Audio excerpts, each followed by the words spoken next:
Hey everybody, how's it going? Andrew here, and I just wanted to do a quick shout out to say if you haven't yet, please subscribe to the podcast. It's just one quick and simple thing you can do to make sure that you're not missing any of the content that comes out. And if you have done that already, great. Thank you so much.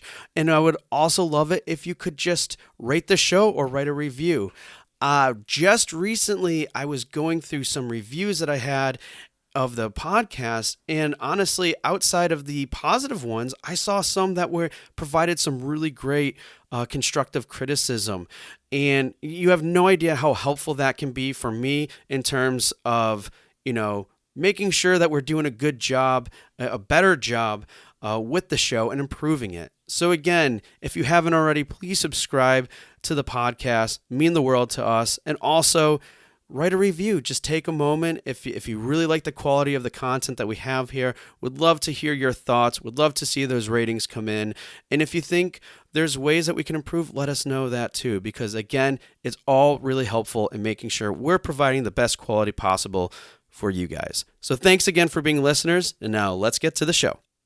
Hey everybody, and welcome back to another episode of Indie Game Movement, the podcast that talks about the marketing and business of indie games.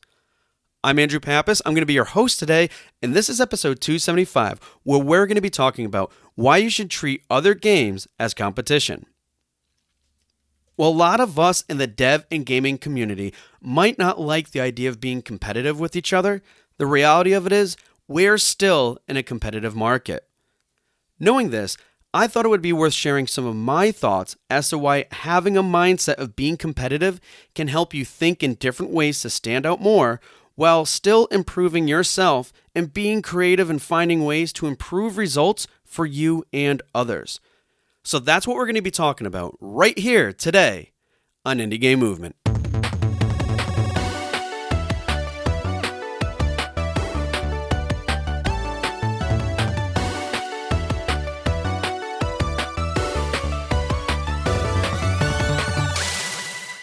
Hey everybody, how's it going? We're back. And yeah, as I just said in the intro, here to have kind of a different kind of conversation with you today regarding, why you should treat other games as competition. And honestly, I'm sure some of you, when you first heard that, were thinking, wait, what? Because for some of you who've probably been long time listeners or whatever, have listened to some episodes in the past, for a fact that I've at least called out or mentioned how we're as games and studios and devs, we're not here to compete with each other. So why the change of heart? Well, I'll be honest, there isn't really a change of heart, but really it's about discussing this idea and concept of treating other games as competition. And I know for some of you that might sound a little bit either foreign or something that you don't like the idea of just at face value, probably because I feel a lot of us to some extent, and then, it varies for other people, we don't like this idea and nature of being competitive, especially with a community such as the game dev community. So this idea or notion that there is this form of competitiveness can be kind of foreign and uneasy, I guess, for us to look at that way. But I'm here to kind of spell out things a little bit more in terms of why that isn't going to be the case and what we're talking about, but still having a competitive mindset and approach can really be beneficial for you. So just to give kind of a quick example here, not directly relating to games here, but I thought it'd be good to lead in with, has anybody, and I'm sure maybe some of you have been in this position or not, or at least could visualize this, where, let's say there was two people up for a promotion, but only one person will get it. And let's say this person up for this promotion along with you is a colleague of yours, maybe even a friend. So in that particular situation, what does that really look like in terms of how you go about to improve your chances of getting that promotion? And I'm not going to lie, it's kind of a crappy situation in a way, but still one that I would suspect that a lot of people would still approach very professionally and stuff. And hopefully if this has happened to anybody, it hasn't gone in a negative way. But my suspicion would be that most people that are put into this position would look at things like, okay, well, we're good colleagues, we're friends, whatever the case may be. We work together. So I'm not going to kind of like taint that just because we are up for this promotion and only one person is going to get this job, essentially, this position.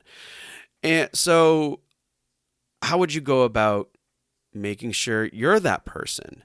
And I would suspect that if you have been in this situation, it'd be interesting to hear your side of it. But the way I look at it is, well, ultimately, what are you doing to improve your chances of that? And the best way to do that is do the things that you have the most control over. And that's like looking at yourself and okay, am I hitting on all the right marks in terms of what this promotion, what this new position requires? Do I fulfill that? What are my weaks? What are strengths is, right? And going into those types of asking yourself those types of questions. And then on the other side of it too is really in a way looking at the competition and okay, your colleague, what are their weaknesses and strengths? What are things about them that make them a good candidate for this? And do you have those abilities? Can you improve upon those, or any number of things that you can start asking yourself, but looking at things in a very professional and objective manner, where you're comparing your colleague, you're self-evaluating yourself to making sure that you could do everything possible to get in that. To get that position. Now, I understand that this is kind of an extreme example and not one really directly related to what I'm talking about here with treating games as your competition and such. And obviously that scenario is a lot more competitive, but I think it kind of sets the tone a little bit in terms of what I'm going to be talking about today and types of things you should go think about. Now, again, this idea of competition might be either unsettling or whatever feelings you may have towards it. So I wanted to kind of lay other things out too in terms of dispelling some misconceptions about competition and in terms of how I'm viewing it for the purposes of applying it to other games. Now, first and foremost, it's not about being self-centered and aggressive, but striving for greatness. And there is a difference between there. And oftentimes, I think sometimes we can see how these things can get mixed and whatnot. But again, it's not being about super aggressive or caring only about yourself. But at the same time, you're still looking to strive for greatness. And there is a difference in that and how you go about doing that. And another one I think is important. It's not about trying to be better than someone else or being the best at something, because let's face it, that we can't definitively say there is the best of one game out there, right? Like there's so many tastes and interests and everything, it just wouldn't be possible. And the same applies in this manner too, because it's not about beating out someone else, but it's more about improving upon what others have done. Again, this goes back to the last comment in terms of like for striving for greatness, looking to improve upon things. And also we're not here to call other people out if they had failures or made mistakes or did anything else like that. Again, it's not about looking at things in that negative way, but more on the positive of, hey, how can we make this better? How can I learn from that experience? And also, like I said, it's not about other people's losing, but it's about how you and others can get results. Like, again, competitiveness, naturally, people will look at it like, oh, it's a race. There's only one winner and everything else like that. But it's oftentimes, that's totally not the case with this competitive market. In fact, there's lots of winners if you think about it. Not everybody isn't a winner though, as well, but there's also lots of winners. And looking at things in that way, which really can boil down to like a scarcity versus abundant mindset, is about that too. Again, not looking at it from a perspective of like, oh, I'm going to be on top, all these other things, but there's still lots of opportunities, and for you and other people. It's just about how you go ahead and approaching that. And again, like looking for those opportunities where others may have fallen short. Sometimes people call out to those.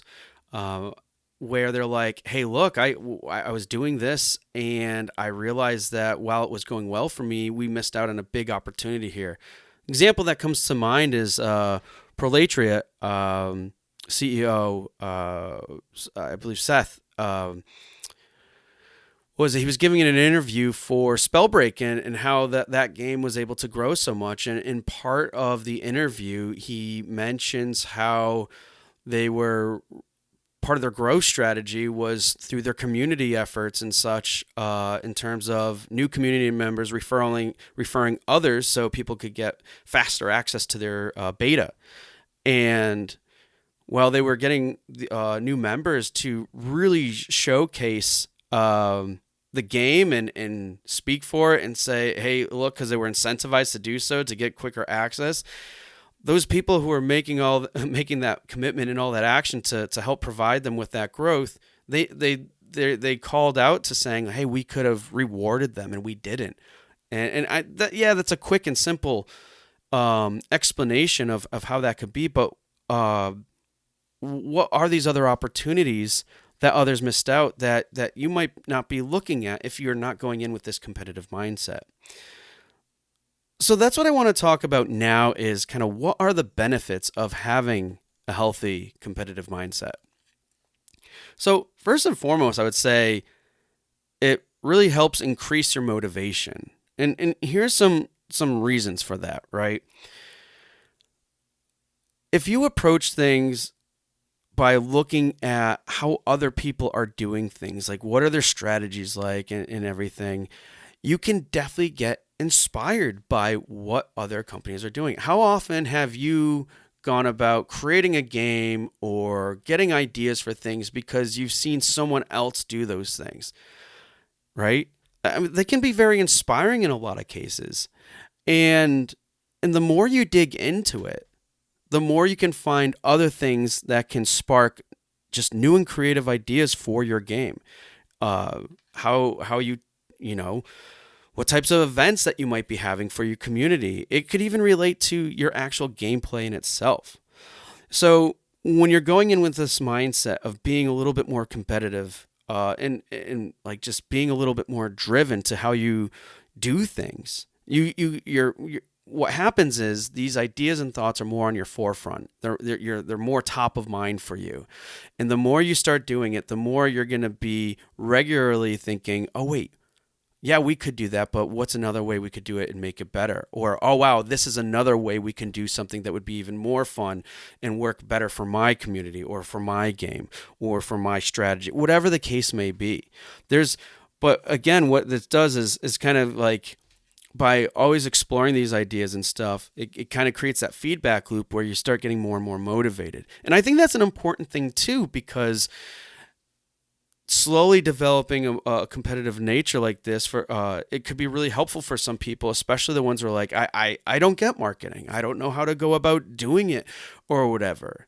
And if your mind is so focused on only doing one thing all the time, that's probably a good explanation as terms of why you may have difficulty or struggle with marketing, because you're only focusing your craft in one specific area.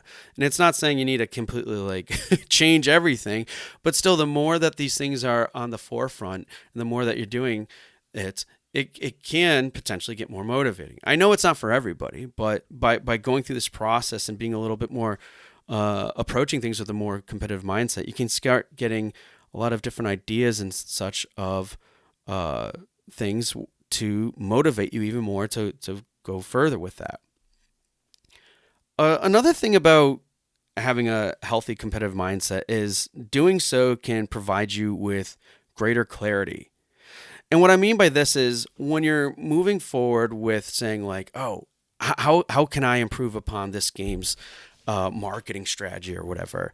And what you start doing is you start learning more about what they're doing. And then you apply that to a different game or just other strategies that you come across. And now what starts happening is you're having a much better idea on what's going on with let's say your marketing as a whole, or maybe some things relating to game design. While I'm applying this mostly to marketing, you can see how you can start applying it to just anywhere really in your game development, in the business of games, and everything else like there. And as you start doing this, as you get more motivated, right, you'll also start getting more clear about what's a good path to take. Now, you might not have all the answers right now, and still you may never have all the answers, but at least you're getting a clearer idea on, hey, what's going to work, what's not going to work, how can I make this work? And again, with those questions and the answers that you start coming up with, you're going to have a much better sense than maybe when you started out and just felt overwhelmed by it all. So being more competitive also allows you to know more about what you don't know, because there's a lot to know. You know, hey, this needs to happen, but I don't know anything else about it. But now, as you start going into it, you start getting a better idea and stuff. And not only that, of the things that you do know, you can get a better sense of learning more about what you do know. Because maybe what you currently know now is just an idea of something, but you really don't have it down pat to the point where you're like, hey, I really get this now, and I'm actually going to go about approaching this a little bit differently than I would have originally, because now I have a better understanding and knowledge of this. So again, getting into this more, I'll probably say this word 100 times, so apologies in advance. Competitive mindset. You're going to have that much more clarity. Another thing about this too, which is really, really helpful, and I think, like me personally, this is something I do a lot of too, is just being more self-reflecting. Whether that means to you personally or to you as a company, as a brand, whatever, doing a lot more self-reflecting, I think, is really important, and that's what it allows you to do, because what you're essentially doing is, as you're being more competitive, like, oh, how can I really do better with this? How are they doing it? How can I take what they're doing and make it better, or make it a better fit for my game, for our strategies and such. When you're going through that process, then you could be like, well, what am I doing now? Or what am I not doing now? And when you start asking those questions and stuff, it's really helpful, because what it allows you to do is kind of be a better version of your brand. Like, what if you're seeing how someone does something, you're like, oh wow, I wish I could really do that, like they do it. But then you look at yourself, and you're like, okay, well, their funnel, or what's their player experience like from the time that they get that first impression all the way down later, and then you start evaluating yourself, like, oh wow, I literally just do a few posts on the social media platform, and then and that's it. Like, then you're like, okay, well, what other things are they doing? Oh, they have this email sequence that goes out, or any number of different things that could be happening. And then you can start piecing together kind of the puzzle in terms of what you're missing out that this other game or studio or whatever is doing with their strategies, and how they're growing from that, and things along those lines. So again, by being a little bit more competitive and looking at other games and how they're doing things, you can start being a little bit more self-reflecting too, and being like, all right, I want all these things to happen, but if I don't view myself in terms of myself, and I'm saying this kind of like as an entity more than anything, but if you don't start looking at things that way, or being competitive in that way, where you're able to be more self-reflecting, you're not necessarily going to get all the answers. And that's what this helps promote too, because just because you get all the answers, if you're applying them, if you're not looking at yourself first to kind of like break it down and get that foundation and where you stand now, it's not going to be as helpful. So self-reflecting is going to be helpful with that. And then also, I think another component that comes out of self-reflecting that's helpful is doing that can also help you challenge and push yourself a little bit more. So as a brand or as a team, let's say, you could be like, okay, well, we're aware that we're doing this and this, and yeah, that's good. Let's say we're hitting the marks where we need to be, but let's say from a growth perspective, can what we're doing now be changed a little bit differently, or can we change our process just a little bit so we can probably put a little bit extra effort into doing what we're doing? And I'm not talking about to the point where you're like asking everybody to go nuts and get burnt out, because we definitely don't want that either. But but again, that self-reflecting can be like, all right, you know what? Maybe we're just going through the motions now. We didn't even realize it. But now we do, because we're going through this process of like, okay, how can we improve? How can we do all this other things? How can we get to the same level that these guys are at in terms of what they're doing with X, Y, or Z campaign, marketing, community management, all that stuff. And obviously not everything you're going to be able to do like someone else. And that's okay. But within your means and everything, how else can you do that? And also, how else can you do that? How are you currently doing that? And can you push yourself a little bit more? And I think with some of that self-reflecting and all these other things that happen, like the motivation and getting clarity, you're going to be more willing to challenge yourself because you have all these other things that are going to give you confidence in order to do so. So again, self-reflecting is another great benefit that can come out of this and can kind of push you a little bit more to start getting some more results or solving problems that you have. Another thing too, and it kind of goes in line with everything else, is just, approaching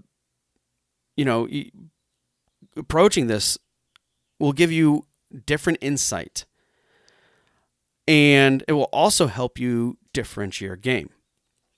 Now, what I mean by this too, and when you're looking at other games, basically everything I'm talking about here is essentially competitive research. Oh, yes, competitive research, because you're looking at the competition. Just to reemphasize that, I apologize. But in doing things that differentiate your game, how do you have a better understanding of what that is? Well, you couldn't do it without being competitive and looking at other games as competition. And so one way you can do this, and I'm sure I mentioned it on the show before, or at least in some of my blog posts, is understanding what players like and don't like. Now, let's say you don't have any players, right? Well, the great thing about this is we're not necessarily at this moment, or for the sake of this discussion, concerned with our own players, but also the players of other games. And great sources for that is, well, Steam reviews. What is it that players really like about the game? What is it that they don't? Why are they getting mixed reviews? And for what reasons? And if these games are in your market in the same genre and such, and you're seeing these and you're going through the reviews and getting this type of information, it can be very, very powerful information for you to kind of help guide you differentiate your product, differentiate your game from others out there. And again, you're not looking to be necessarily better than them, but ultimately you're looking to be the best experience you possibly can for your players. Right? You're looking to learn from other games and what they did well or maybe didn't do so well. And maybe not only that, but maybe there's factors in there that, like, let's say a player says, hey, I played this, they had all these cool features in this which I love, but I really wish they had this one.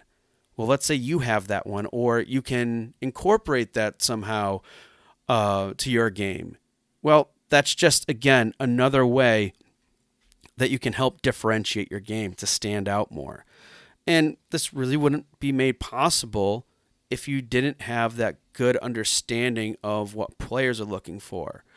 I mean, obviously, of course, you could already have that insight and everything. I and I know that's a lot of the case when people go into making their games. They have a good idea. They're like, okay, this is how I can differentiate myself in this particular genre and such like that.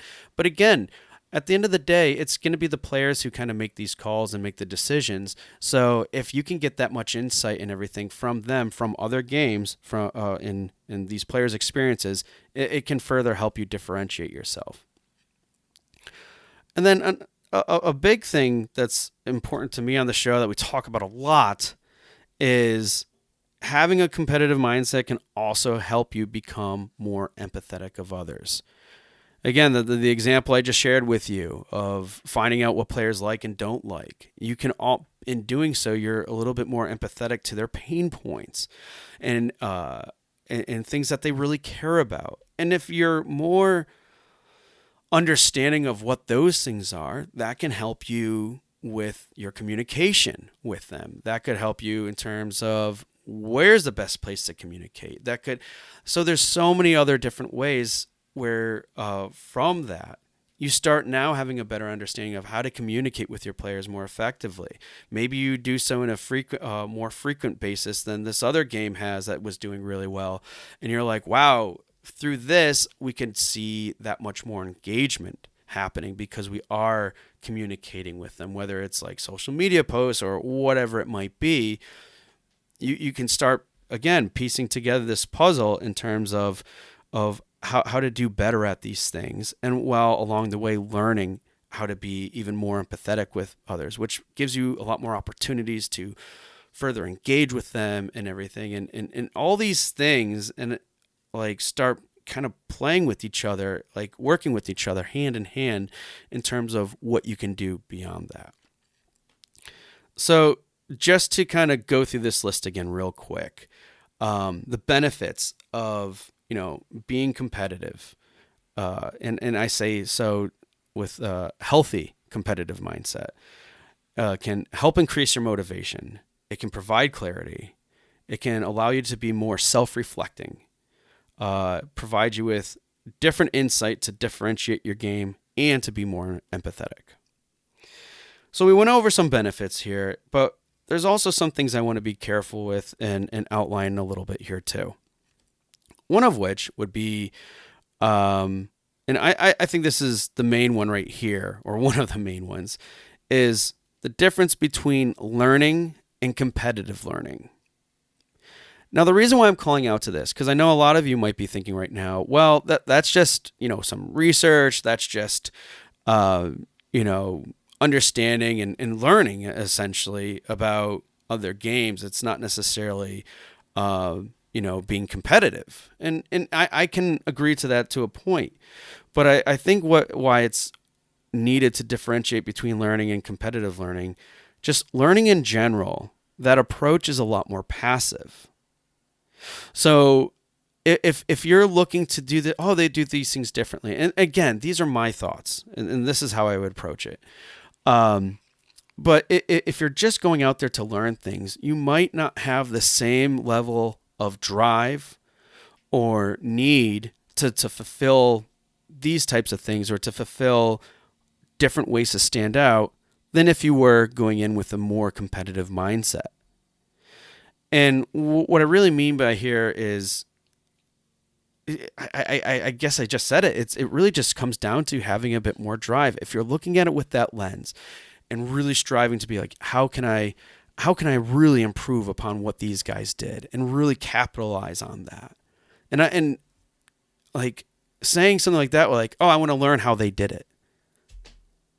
Like there is a difference there in terms of what the intention may be if you just by saying that a little bit differently. And that's the point that I'm trying to make, and why this way of competitive learning is again has so much more backing to it, I think, than just a general learning. And again, it just simplifies it as being more passive than not. So that's one thing to kind of I not necessarily to be careful of, but to know that I would say that there is a difference too, because I feel with competitive learning, you're going to strive that much more to get what you're looking for. Another one too, though, is because a lot of what I was talking to is you're going to be doing a lot of comparing with other games, and this can be a little trap that you can fall into, and I call it comparing and despairing. And what that really is looking at things, let's say whether it's their marketing strategy or resources that they have, the size of the studio, whatever the case may be, but looking at things subjectively opposed to objectively. So, for example, you can see this studio, you know that they're really big and wow, they could do all these awesome things and all that other stuff. And you're like, well, I can never get to that point. I couldn't do this. And what you start playing around with these ideas, these essentially non-truths, because and then you start demotivating yourself. If you look at, if you want to stand on the giants' shoulders, you got to climb them essentially, right? Or at least start figuring out ways and how it can work. But if you keep looking and comparing to where they are now opposed to how they got where they are now, then yeah, you're going to bring yourself down. You're going to keep yourself at that level where you're at now, and it's going to be really hard to strive to move forward beyond that, especially if you get in that cycle of always saying like, oh, I can't be like them or whatever. Completely different here, but that's one of the main reasons, and it's not that like I have this problem or whatever, but like it does inadvertently happen, and it's a lot of this stuff can happen unintentionally, but that's why I don't use Facebook that often in terms of like just keeping up with like, friends and stuff too, because a lot of what happens is, and Facebook knows that this is the thing. They show people are just highlighting like all these awesome moments out of their lives, some more than others, about like, oh, look at this awesome vacation I had, and look at this, and look at this. And then you might reflect yourself in terms of, oh, I didn't have an awesome vacation, or, oh, I didn't get that new car, or, and what inadvertently Facebook, in my opinion, Facebook does at times is allows you to compare and despair.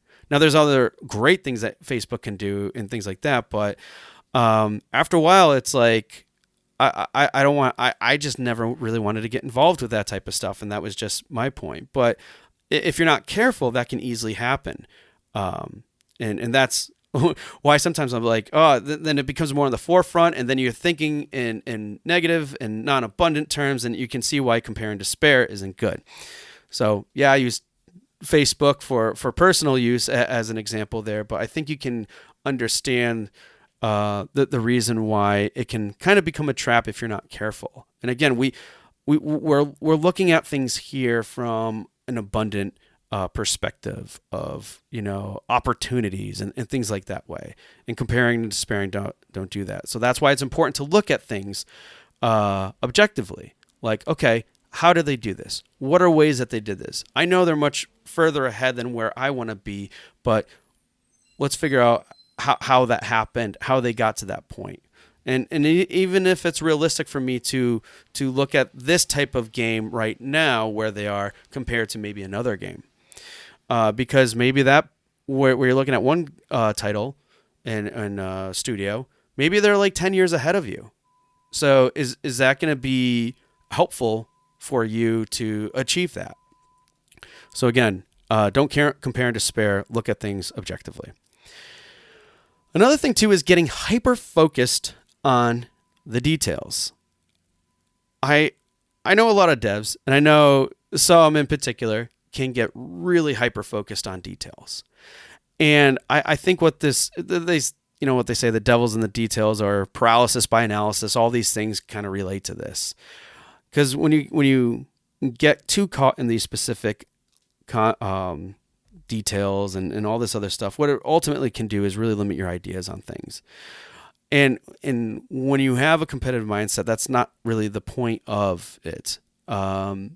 Because the point is really to really think outside of the box, so to speak, see what other people are doing, so you can take those ideas and create essentially new ones or create similar ones that are a good fit for your game and everything else. So that's why getting hyper-focused can definitely is a trap that you can get yourself caught into, and you don't want to do that. So again, we want this abundance mindset, and having all these other ideas that you're going through is going to help promote that. And last but not least, anecdotes. And I say this with a grain of salt because I know anecdotes sometimes can be really helpful. But what I want to say to anecdotes, when you're reading stuff online, when you see other people post it in Reddit or other articles or whatever it may be, just be mindful of how that information, how stories essentially, can be manipulated towards a focused belief. Okay? I think this is really important because a lot of times we can really get caught in a particular mindset or a particular belief. And when we start reading other things that align with that, we're like, okay, this validates things. So when you're doing this competitive research and you're trying to then go beyond that and learn more about how these things were happening, I think what's helpful is asking yourself, is this answering my questions with helpful details? Because sometimes I think anecdotes, like I said, they can paint things in a certain way where it just focuses on the particular belief. But if there's other details, other information, like essentially when they're looking at things very objectively, then that makes things a lot more helpful in terms of seeing how informative is this really for what I'm looking at right now. And then from there, and another important question too is, and I think this is probably the most important one to go forward with, is, am I accepting this because it agrees and validates my beliefs?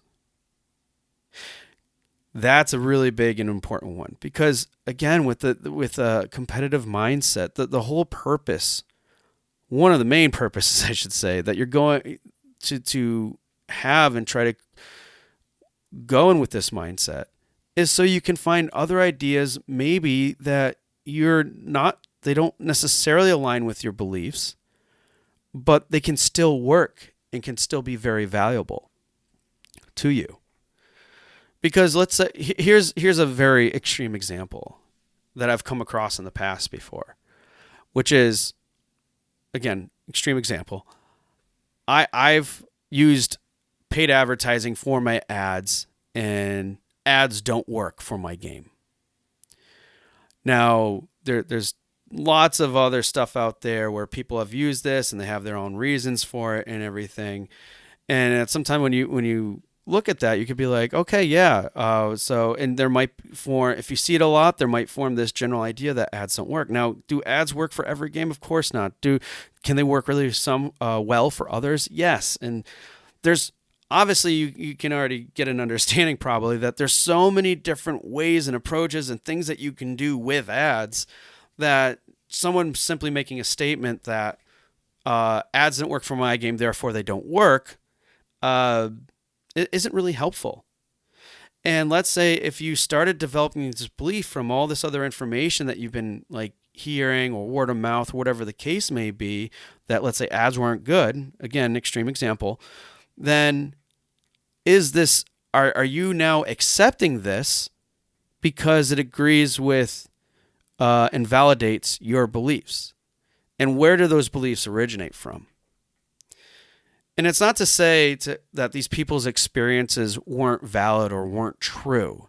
And it's not to say they're trying to purposely manipulate their stories for their own personal gain or whatever. Sometimes people don't even realize it when they're doing it, and that's okay. But what in terms of manipulating something. But that's why I say be mindful of when you're doing all this competitive research and you're looking at things this way. Be careful of the anecdotes because again they can get put in a way where it might not be as helpful as you think. So I think with those two things, that's how you can kind of steer yourself or be very understanding of, hey, is this really helpful for me or not? Is it answering my questions with helpful details? And am I accepting this because it agrees with and validates my beliefs. Because sometimes it's actually important to go against your beliefs. And again, this goes back to self-reflecting and other things. Because at the end of the day, if what you're doing isn't working, then you might need to try something else. So, some final thoughts on this. And I'm going to keep this part really, clear and to the point. When you're being competitive, again, it's not about being a jerk, being super aggressive, or anything like that. It's really about striving for greatness. What are you doing to really be the best you can possibly be? Or your game to be the best at what it possibly can be, or the marketing efforts, whatever it may be. Having that competitive mindset is really going to help you drive yourself further for greatness. And there's a lot that can come out of that. And then also, and I know I didn't talk about this too much today, but we have talked about it on the show before, but like being competitive is also about working with, getting help, and helping others. Because I think sometimes that the people that don't want to be competitive are more inclined to doing things themselves, right? But everything that I talked about, how to kind of reverse engineer something, and yeah, you can do so much research, but sometimes it's just as easy, if not easier, to go out and ask them. And our community... This gaming community is probably one of the best communities out there where you can do that. And go out and ask someone for their help. Ask someone like, hey, I understand that you did some of this, but I really want more of a story. Do you mind having a chat with me about that? That is so much more helpful and everything than just guessing about it. And by doing that, you're still being more competitive than probably the next person who's not doing that. And that's a difference that I'm talking about here, is doing the things that other people don't want to do, not making the time to, or anything else like that. It's not about, again, being better than someone else or whatever. It's about doing something a little bit differently and looking at something a little bit differently, or just doing the things that other people don't want to do is a matter of being competitive. And getting help. I know that sounds counterintuitive, but getting help from others, that doesn't sound like it's competitive, but if other people aren't doing it, then it is. So, and helping others too, right? Like, if you're learning some cool things, and if people are, coming to you and asking you questions, helping them out, helping, guiding them. And it's not saying you have to stop everything and just go help this person. No, of course not. But that's another way of being competitive, because what does that make you look like? What does that make your brand look like if you have that persona about you? If that's how you're representing yourself. I mean, honestly, I would think that stands out quite well. Probably may even stand out a lot better than other companies. And it's not that you're trying to, again, be better than them, but if doing so helps you stand out and helps you get the results and everything else that you're working towards, then why wouldn't you do that? So, and again, I just want to reemphasize this. Being competitive is basically about the stuff, finding out about the stuff that works that you can improve, and also doing things that others aren't. That's how you stand out. And that's how being competitive can help you stand out. And all those other things I talked about are all different ways that can help you with that.